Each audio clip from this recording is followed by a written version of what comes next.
tiene un plan para cada uno de nosotros. Entonces pasamos de esto, hermano. Es un plan grande y maravilloso.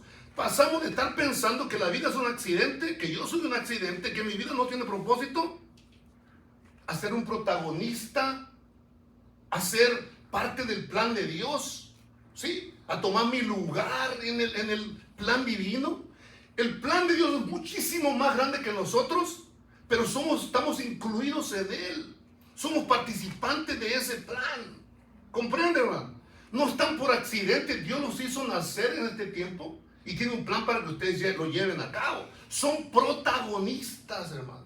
Ustedes ven a ver una película, siempre hay una persona en la cual la cámara se enfoca más, y él es el héroe o es el villano, qué sé yo. El protagonista de la película, la estrella de la película. En cierta forma, cada uno de nosotros en el plan de Dios tenemos un protagonismo. Sí, cada uno de nosotros, lo vemos en la Escritura. No podemos luchar contra ella. Dice que Él lo estableció y lo determinó de esa manera. Entonces, ese rincón que es tu mundo, donde tú vives tu mundo, Dios te puso allí para que tú llevaras a cabo el plan que Dios tiene específicamente para ti. Cada uno de nosotros tiene su propia jornada, su propia misión, su propio trabajo. Nadie puede hacer el trabajo que cada uno de ustedes puede hacer. ¿Sabía eso? Nadie puede hacer lo que cada uno de ustedes puede hacer. Dios les dio a cada uno una manera de hablar, de dirigirse, de ayudar, de servir, de lo que sea. Dios se los dio para que lo lleven a cabo. Y si nosotros pensamos que estamos por accidente, que me casé aquí porque es la que ya, pues es lo que me tocó. No, Dios tenía un plan específico para eso, aún las experiencias que parecen que no tienen sentido. Dice la Escritura que todas las cosas le ayudan para bien. Hay un plan específico. Cuando Esther, la sobrina de Mardoqueo, no Esther Peñalosa, se estaba excusando, hermanos, de sus responsabilidades, cuando la escogieron para reina, Mardoqueo fue y habló con ella y le dijo, oye, ¿qué vas a hacer? Quiso excusarse, quiso salir del embrollo ese, no quería la responsabilidad. Y le dijo, a lo mejor tú estás allí, ¿verdad? Porque es el plan de Dios. Para esta hora Dios te puso allí, ¿me entiendes? Entonces tenemos que cambiar nuestra manera de ver la vida, nuestra vida, y verla como el propósito de Dios, y preguntar, no por qué estoy allí, sino para qué estoy allí. ¿Cuál es mi función? ¿Cuál es mi parte? ¿Verdad? Un hermano me acuerdo que llegó a la iglesia y me dice, hermano, dice, ¿por qué no empieza un estudio bíblico? Bueno, a lo mejor Dios te trajo aquí para que empieces una reunión de oración a tal hora. Quería empezar un ministerio de oración, ¿verdad? A lo mejor Dios te está poniendo eso a ti, ¿me entiendes? Entonces, Dios tiene un plan para cada uno de nosotros, un propósito, ¿me entiendes? No hay nada de accidente. Hermano, si Dios sabía dónde andaban estos hombres, Dios supo cuándo Jesús iba a nacer, el mejor tiempo apropiado, porque había el idioma común, había las calles para viajar y todo. Dice la Escritura, hermanos, que Él conoce a las estrellas por su nombre, te conoce a ti también. Dice la Escritura, hermano, que Él se encarga de alimentar los pajarillos y de vestir a las flores. Él se encarga también de asegurarse que tú tienes el equipo que necesitas para llevar a cabo el propósito que Dios tiene para ti, ¿me entiendes? Mire, a Job, cuando el Señor hablaba con él, Job quería razones de por qué Dios actuaba de un modo, no estaba de acuerdo Job, cómo Dios hacía las cosas, básicamente. Como muchas veces nosotros no estamos de acuerdo. Sin embargo, viene Dios y le pregunta, miren la pregunta tan tierna que hace en Job capítulo 38, verso 41. Fíjense, miren, dice, ¿quién, le dice el Señor a Job? ¿Quién prepara al cuervo su alimento? Piense en eso, hermanos. Piense en eso. Es un cuervo. ¿Quién le preparaba? Y está preguntando a Job, le dice, ¿quién tú crees que hace que el árbol genere lo que va a comer el cuervo o el alimento que los cuervos comen de todo? Y es Dios el que lo prepara. ¿Entiendes? Es una declaración muy tierna y muy poderosa, ¿verdad? ¿Quién prepara al cuervo su alimento? Dice, cuando sus polluelos claman a Dios y andan errantes por falta de comida. Dios es maravilloso y Dios tiene cuidado de nosotros y nos conoce y nos puso en el tiempo exacto, en el momento que nosotros deberíamos de estar Así que la pregunta no es por qué estoy aquí. Ellos estaban ahí y se brincaron a esa ciudad de seguro, pero tenían buscando el plan de Dios, el plan celestial, lo que Dios les había llevado para hacer. Y este verso número 2. Y Pablo dice, como acostumbraba, fue a ellos y por 3 días de reposo discutió con ellos. Pablo no improvisaba, hermanos. No hacía nada nuevo, hacía las cosas del mismo modo. Sabíamos qué esperar de Pablo, hermano. Era consistente. ¿Me entienden? Pablo no estaba tratando de impresionar a nadie, no estaba tratando de hacer las cosas más modernas. No. Estaba haciendo las cosas del mismo modo como se habían hecho siempre. Incluso a los filipenses del apóstol Pablo les escribe, les dice, hey muchachos, a mí no me cuesta ni nada escribirles las mismas cosas. Sí, no me cuesta nada. No estaba buscando protagonismo. Le estaba estableciendo firmemente el fundamento de Dios. Cristo murió por nosotros, ¿verdad? Es lo que es el mensaje de Pablo. Él decía, ¿verdad? No le puedo hablar de otra cosa, le voy a hablar de Cristo nada más. Entonces, no hacía nada nuevo, hermanos.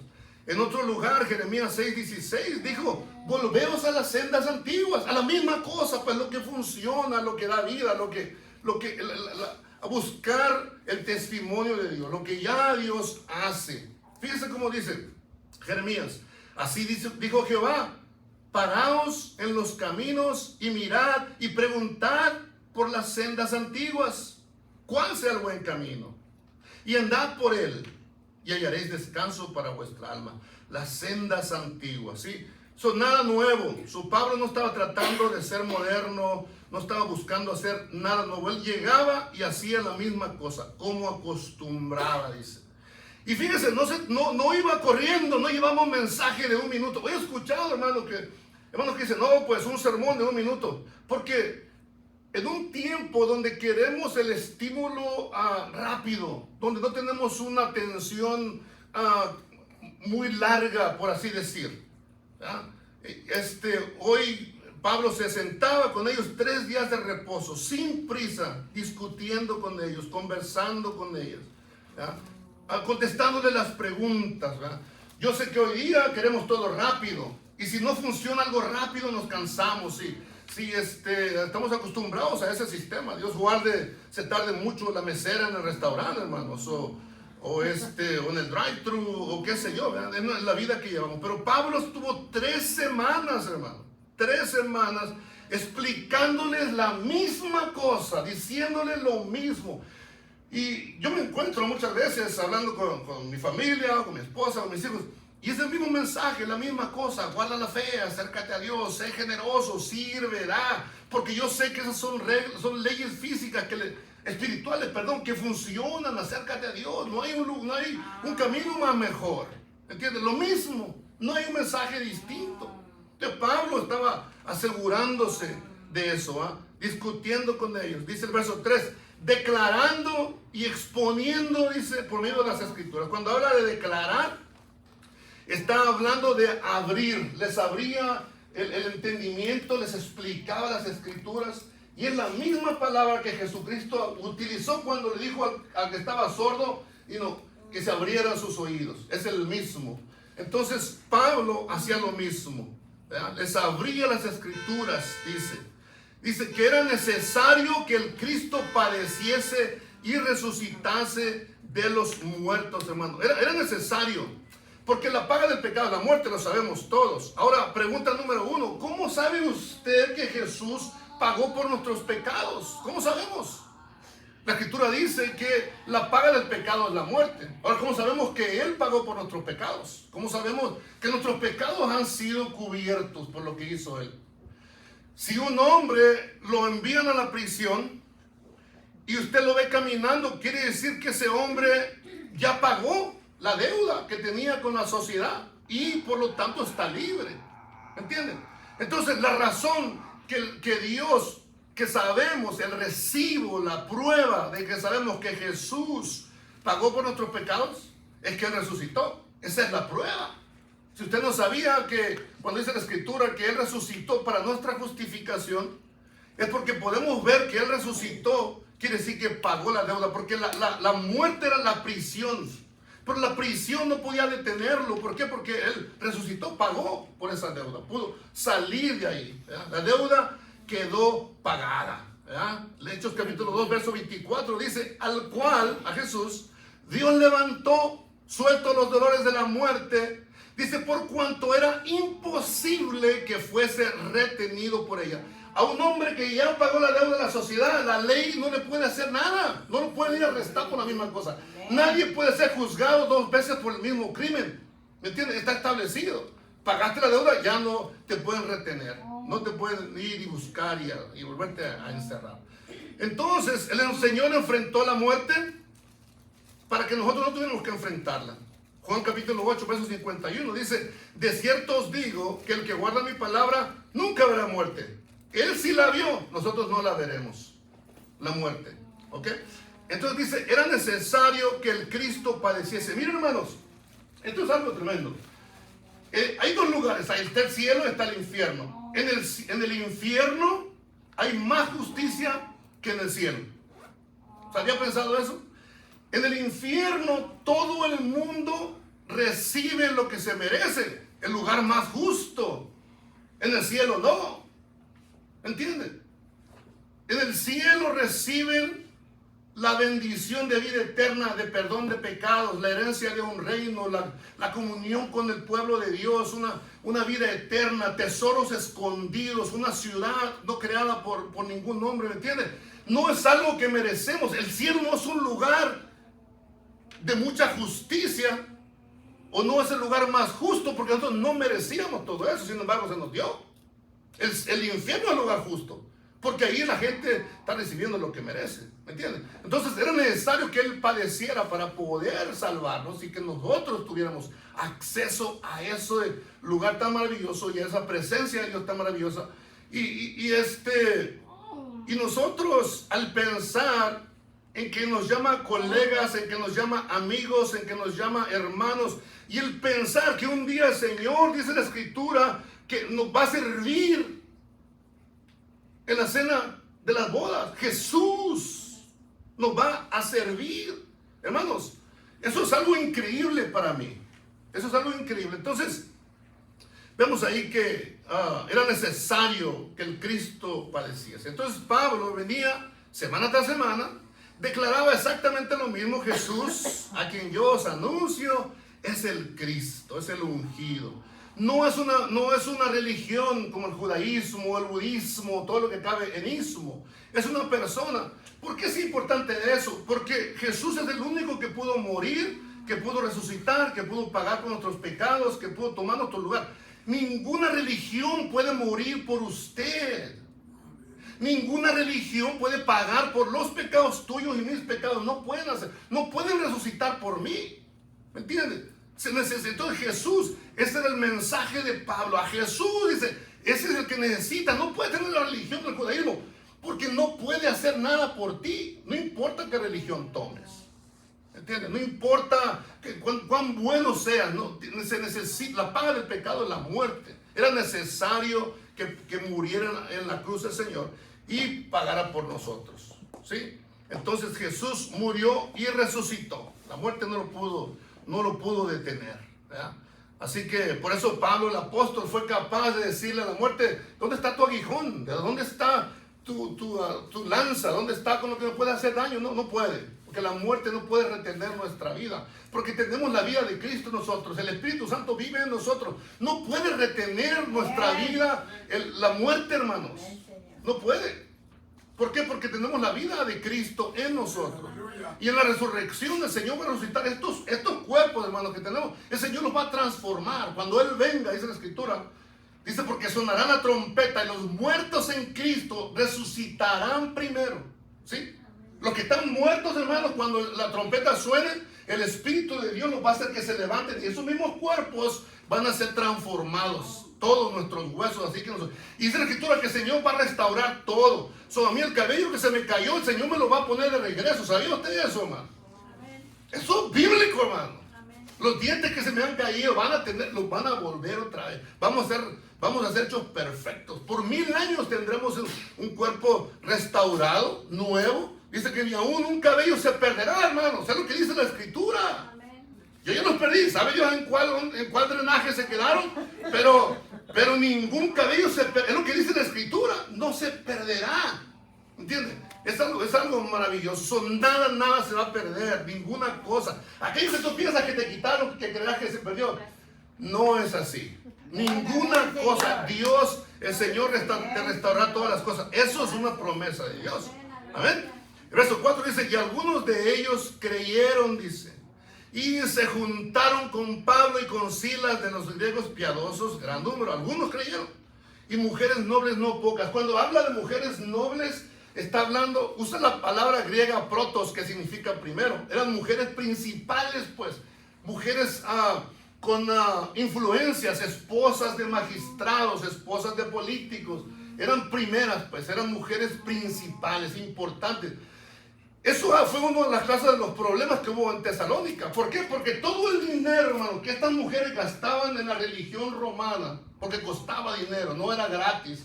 Ahora iban a utilizar todo ese dinero que ellas invertían en esos templos paganos y sacrificios, todo eso, ahora lo iban a llevar a la iglesia. ¿Entiendes? Entonces era una esto que escribe Lucas está estableciendo la razón por que la iglesia fue establecida. Creyeron. Y no solamente creyeron personas sin dinero, sino gente que tenía influencias. Y dice mujeres nobles, no pocas, mujeres principales, no pocas. Entonces los judíos obviamente dice que no creían. Los judíos que no creían. Y ahí la palabra no creer no es aquel que no tiene entendimiento para comprender el mensaje. No. El no creer, el incrédulo, es aquella persona que rehúsa someterse, rehúsa aceptar, aunque vea la evidencia, aunque sepa que ahí está la respuesta. Ese es el incrédulo, aquel que la rechaza, pues aquel que no la quiere. No porque no entienda, no porque no vea. Jesús le preguntó a los fariseos: ¿por cuál de mis buenas obras me apedrean? Y ellos no pudieron contestar. Le dijeron: no, por ninguna buena obra te apedreamos.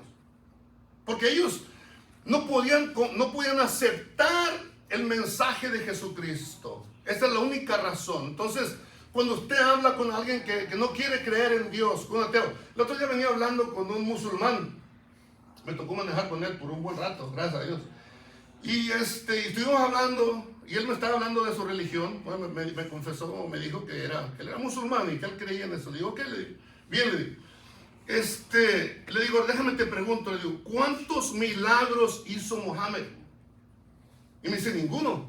Y entonces, ¿por qué vas a agarrar el mensaje de este hombre que jamás hizo un milagro en lugar de Jesucristo, cuyos milagros están históricamente verificados por gente que aborrecía el cristianismo? ¿Cómo le vas a creer tú, si le pides dirección, cómo llegar a un lugar, a un hombre que está vivo y a un hombre que está muerto? Obviamente vas a querer la dirección del hombre que está vivo. No vas a venir acá con aquel, porque no te puede dar dirección. No resucitó, o Buda, o Confucio, quien tú quieras. Jesucristo es el único que ha resucitado de entre los muertos. Su testimonio es verdadero. ¿Me comprenden? Entonces, algunos de ellos no creyeron, no quisieron la evidencia, hermano. ¿Sí? Y dice, teniendo celos, ¿verdad?, tomaron consigo a algunos ociosos. Estaban perdiendo influencia entre la gente. Van, hermanos, y contratan a una banda de gente, como lo hacen todavía hoy los políticos. Y dice, y los contrataron a estos hombres ociosos. Estas personas estaban en el mercado ahí, como a veces usted los ve en la Home Depot, en algún lugar, y luego va usted los contrata. Pero estos hombres eran malos, ¿verdad? Algunos ahí en la Home Depot que son muy buenos para cobrar, y luego nos dejan ahí con el trabajo tirado, ¿verdad? Estos eran hombres malos, y juntando una turba, dice, alborotaron la ciudad. ¿Sí? Fueron estos hombres contratados con ese propósito, alborotaron la ciudad y asaltaron la casa de Jasón, procurando sacarlos al pueblo. Mire, Jasón, hermano, llegaron los hermanos, los vio, él siendo un judío hospitalario, recordando de que así se acostumbraba en la antigüedad a ser hospitalarios con los otros hermanos, pues les abre la casa, ¿verdad? Los hospeda y viene entonces a pagar un precio también, ¿verdad? ¿Por qué? Porque también lo envolvieron en esto que está pasando. Él no predicó, él no era un apóstol, pero los estaba, aiding and abetting, estaba ahí de su lado y pues era parte también, iba también a llevar parte, ¿verdad? Entonces algunos creyeron, pero los judíos que no creían, tomando consigo algunos ociosos, alborotan la ciudad. ¿Cuál era lo que está pasando aquí, hermano? ¿Qué es el hecho tan fuerte que está pasando? Número uno, el hecho era que el mensaje estaba siendo aplastado, ¿sí? Lo estaban deteniendo. El hecho era que la ciudad se volteó contra ellos. Número dos, el hecho es que todo indicaba que no iba a funcionar este asunto. Piense todo esto, hermano, porque esto aplica a su vida y aplica a la mía constantemente en nuestra propia vida. Piensen en eso, ¿ok? Su mensaje, su manera, su propósito de vida, lo que ellos estaban dedicando, estaba siendo aplastado. La ciudad no quería trabajar con ellos, obviamente estaba contra de ellos. Todo indicaba que no iba a funcionar. Pero necesito que vean esto, el testimonio de lo que dice la palabra, ¿sí? Dice esto, que la fe se sostiene frente a los hechos. Ejemplos. Los hombres, el hecho número uno es que los hombres de 99 años y las mujeres de 90 no pueden tener bebés. Pero Abraham y Sara los tuvieron, ¿verdad? El hecho es que si quieres tú sacar a un pueblo de Egipto, no buscas a un anciano de 80 años y al que lo persiguen para ir a sacar, para enviarlo que saque al pueblo. No haces eso, hermano. Hecho número dos.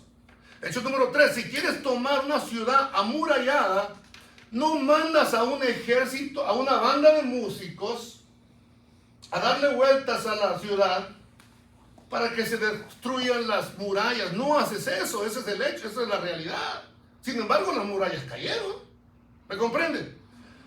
Hecho número 4. Si quieres matar a un gigante de 3 metros, no mandas a un joven con 5 piedras. Mandas a lo mejor que tú tienes, al más grandote. ¿Me entiendes? No tiene sentido. Ese es el hecho número 4. Hecho número 5. Si quieres evangelizar al mundo entero, no buscas a Saulo de Tarso, porque él había jurado que lo iba a destruir, pero Dios lo hizo. ¿Qué les quiero decir con esto, hermanos? Dios tiene una historia larga de ignorar los hechos que tú enfrentas. No importa qué hechos enfrentas. A veces las cuentas no te van a cuadrar, pero a Dios no le importa. Dios, los hechos que tú enfrentas, tienes que verlos con los ojos de la fe, porque la fe es más fuerte que lo que está delante de ti, porque siempre ha sido así. Siempre ha sido así. Dios tiene un historial largo de que no le importan los hechos que estás enfrentando, hermano. No le importan. No importa que estés en bancarrota, Dios te puede sacar de allí. No importa que tu matrimonio está casi en la basura ya para que se lo lleve el sistema de waste management. Dios tiene un propósito y Dios tiene poder. Sí, tienes la fe y tienes el propósito y crees en Dios y estás bajo en su propósito, en su plan, ¿verdad? Entonces, Dios tiene una historia larga de ignorar completamente los hechos. Pablo llegó con el mensaje, algunos creyeron, pero entonces llegaron los hechos. ¿Qué era? Que la ciudad estaba en su contra, la turba, el alboroto, la oposición. Y en esos días, hermano, era el tiempo de Roma. Era muy peligroso ser un alborotador, te perdías la vida, deshacían tu movimiento. Si alguien te acusaba de alborotador, no ibas a terminar bien, hermano, ibas a perder todo lo que tenías, incluyendo la vida. Era algo peligroso y esto es lo que los acusaban, ¿sí? Entonces Pablo ya con ese mensaje, algunos creen, gloria a Dios, entonces, pero viene entonces la realidad, digamos, de lo que ellos están enfrentando. La turba, el alboroto, la oposición, la ciudad en contra. Todo el mundo hubiera dicho, es imposible, no se puede. Pero Pablo había aprendido que los hechos no tienen la última palabra, ¿sí? Los hechos no tienen la última palabra. Ahora, la fe no niega los hechos. La fe no niega los hechos. Yo entiendo cuando tengo cuentas que pagar, entiendo cuando hay alguna dificultad, lo entiendo, ¿sí? Pero no lo veo con mi propia fuerza.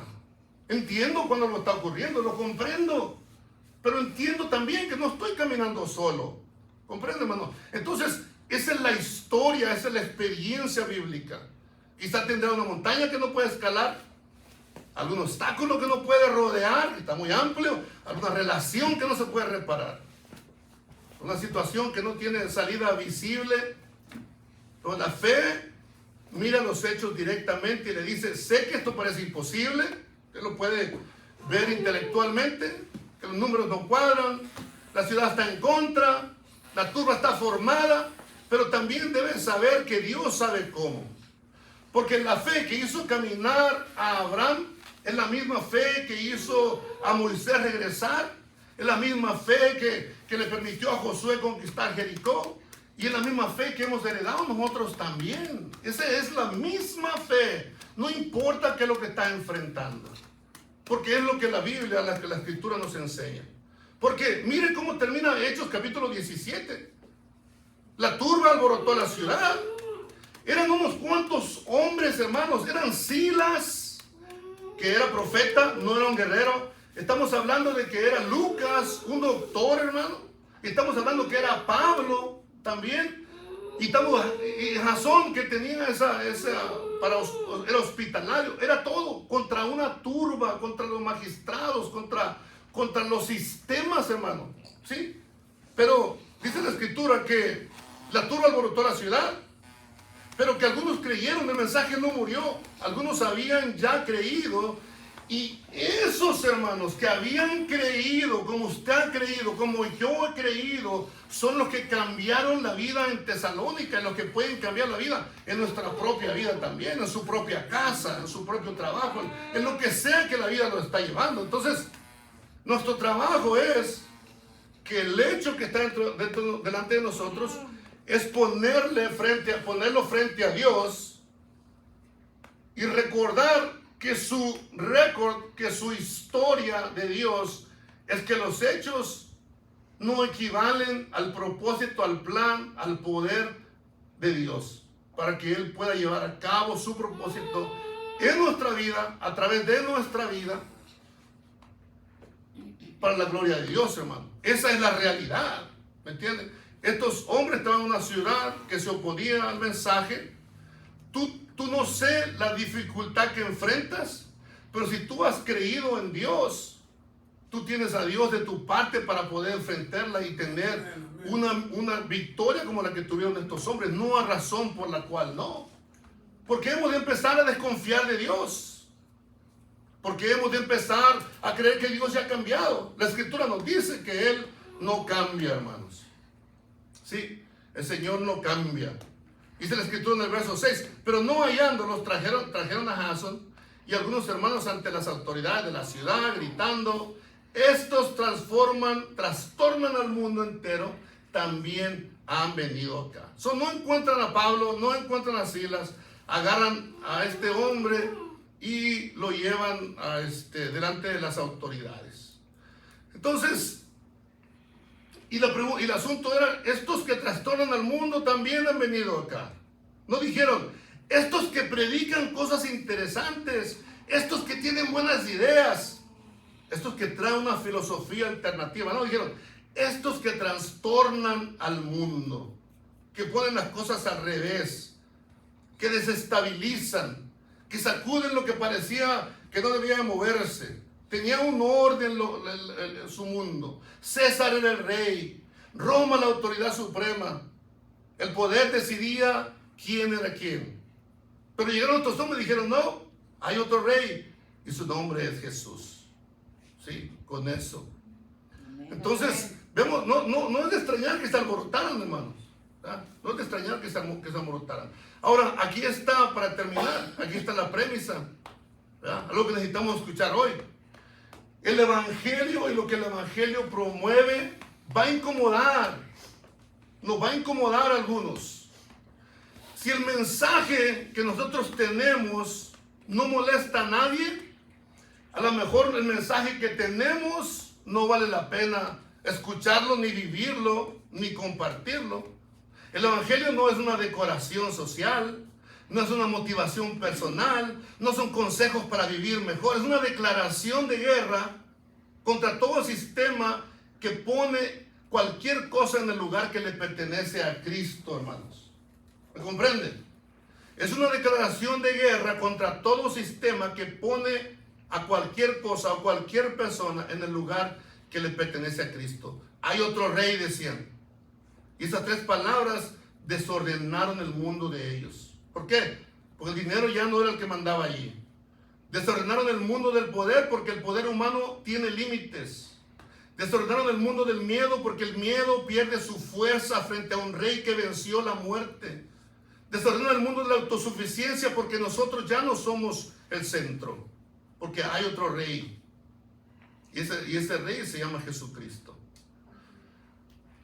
Jasón se quedó en la ciudad y se quedaron ahí Silas y se quedaron ahí también a Timoteo, y envían a Saulo, a Pablo, a continuar el viaje. Y se quedaron ahí y tenemos la iglesia de Tesalónica, la cual estaremos estudiando. La iglesia que recibió, hermano, revelaciones del apóstol Pablo acerca de la venida de Cristo, acerca de la resurrección de los muertos, acerca de las señales que vendrían antes de su venida. Una iglesia bendecida, hermano. Una iglesia a la cual Dios lo había enviado con ese propósito y el Señor cumplió con ellos. Si algo nos debemos de quedar con esto, es que los apóstoles fueron obedientes al llamado. Los apóstoles confiaron en que Dios era el que estaba al control. No vieron las cosas con los ojos físicos, sino con los ojos de la fe. Los apóstoles creyeron que Dios es el mismo. Y que el mismo Dios que hizo lo que hizo con Abraham, y que el mismo Dios que es el que hizo lo que hizo con Josué, y el que hizo con Esther y con tantos otros, el testimonio de Dios está ahí, está también ahí para nosotros, ¿verdad? Sé que tienes dificultades, y sé que tienes planes, y sé que tienes propósitos y temores, pero los apóstoles también los enfrentaron, y la única